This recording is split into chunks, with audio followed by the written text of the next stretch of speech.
One of the new 7 wonders of the world is Petra. It is among Jordan's most popular tourist destinations. Because of the color of the stone, it is also known as the Rose City. Others refer to it as the Lost City since it was kept secret from the West until 1812. Petra is pretty bizarre and is home to one of the most priceless cultural artifacts in human history. In the year 300 BC, the Nabatean kingdom's capital was located in this vanished city. The pink rocks have been used to chisel out a number of tombs and temples. Petra is a stunning example of rock-hewn architecture and a cutting-edge water management system. Given that the location is in the desert, this is rather remarkable. In 1985, UNESCO designated it as a World Heritage Site. Check out these fascinating Petra facts.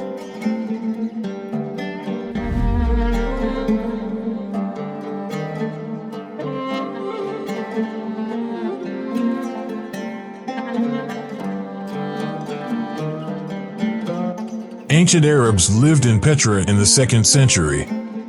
Humans have lived in the area around Petra since 700 BC. Archaeologists have discovered evidence that the Nabateans were the first settlers.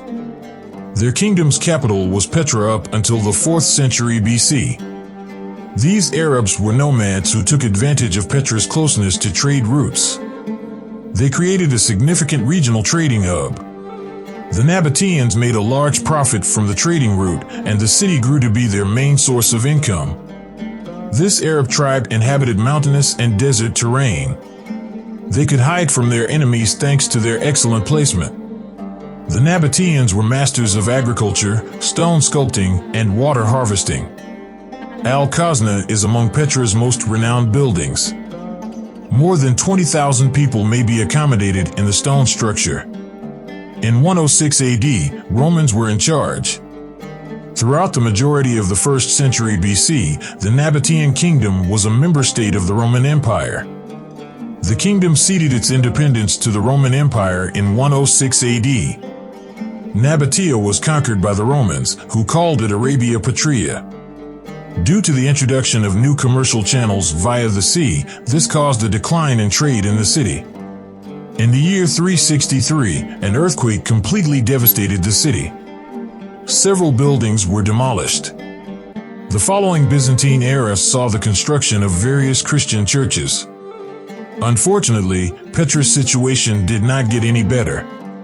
Later, it was left unoccupied and nomads moved in.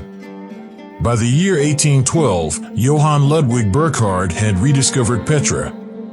Petra was a thriving commercial hub. Petra was first used by the Nabateans as a commercial station. They belonged to an Arab Bedouin tribe that had historically lived in the southwestern part of Jordan. This Arab tribe's trading prowess made their Greek neighbors envious of them. It was the first time the city was mentioned in history when they attacked it in 312 BC. Being used to the rugged environment that surrounded the city helped the Nabateans repel the Greek invasion. Their defenses were provided by the mountains. One of the new 7 wonders of the world is Petra. Half of Petra's old city is constructed of rock, the other half is man-made. Petra is stunning because of the pink rocks in the background.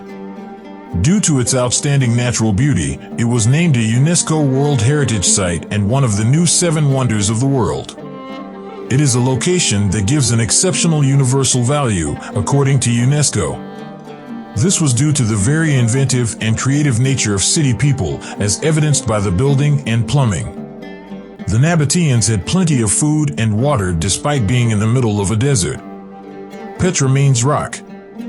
Since the city was constructed out of rocks, its name literally translates to rocks in Greek. Greek visitors gave it that name because of the remarkable rock carvings there. The Nabateans were master rock architects who created an entire city out of curved rocks. Their culture changed as farming and water systems got better. The Romans attempted to introduce their own architectural styles once they attacked and conquered the city. The outcome was a blending of several civilizations. In Petra, there are over 1,000 tombs. The sculpted tombs in Petra are exquisitely preserved. The famous urn tomb is one of them. The mountain that provides a view of the rest of the city has this tomb etched into its face. According to legend, the nobles of the Nabatean tribe are buried in these tombs. Between the 1st and 2nd centuries, the graves were sculpted. They also stood for the wealthy Nabatean class's wealth and status. Huge and ornately designed tombs. Christians then constructed churches next to the tombs after they had left. Petra is regarded as the lost city. Beginning in the first decade of the 8th century AD, Petra was largely deserted and no longer had any relevance. Archaeologists and historians have taken note of it because of its distinctive architecture, which continues to make it stand out. Johann Ludwig Burckhardt, a Swiss explorer, found the city's ruins in 1812. He turned it into a well-liked tourist destination for the West. Petra's early inhabitants were incredibly inventive. The Nabateans had to devise a strategy to preserve water because they lived in the desert. They constructed dams and other water reservoirs to retain the annual rainfall. When they encountered flooding, these water storage facilities were useful. They could engage in agriculture as long as there was enough water. People are still residing in the caverns now. The Jordanian authorities transferred some of them to a new area. There was no treasury on Petra's face. The most well-known rock formation in Petra is the Treasury, also called Al-Khazna.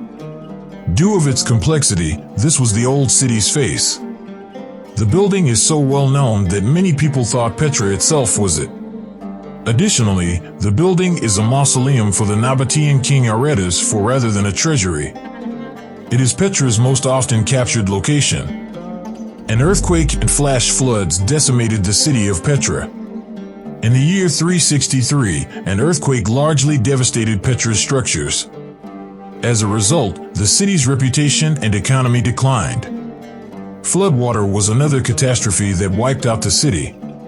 Several properties were destroyed and lives were lost as a result of several flash floods. Before they were vanquished and incorporated into the Roman Empire, the Nabateans ruled a sizable portion of the Middle East, extending from what is now Israel and Jordan to the northern Arabian Peninsula. Even today, parts of their advanced networks of irrigation, water capture, storage, and transportation systems can be found all across this region. According to archaeologist Zaidan Al-Muhaizen of Jordan's Yarmouk University, researchers have established that the Nabateans lived in Petra as far back as 312 BC. Al-Muhaizen, an expert on the Nabatean era who has been excavating at Petra since 1979, claims that no remains from the 4th century BC have yet been discovered. Only the 2nd and 1st centuries BC are represented among the earliest discoveries thus far. But beyond the surface, there are even more hints. Only 15% of the city has been found, he claims. The overwhelming majority, 85%, is still underground and undeveloped. In an excavated church next to the Winged Lion Temple in Petra, many Greek scrolls from the Byzantine era were found in December 1993. The scrolls are currently being examined by researchers at the American Center of Oriental Research in Amman, the country's capital, in the hopes that they would provide more insight into life in Petra at this time. After Petra was legally annexed by Rome in AD 106, its significance in world trade started to decline. Petra reached its lowest point close to the end of the Byzantine Empire's authority, approximately AD 700, with the help of earthquakes and the growing importance of sea trade routes. The city's tombs, many of which were looted by criminals and had their contents stolen, now display a variety of fusions of Nabatean and Greco-Roman architectural styles. Not far from the spot where Arabs say Moses hit a rock with his staff, causing water to erupt, local Bedouins today peddle tourist trinkets. This is all for today. Don't forget to subscribe and click the bell icon for more videos. Stay tuned with AWZ.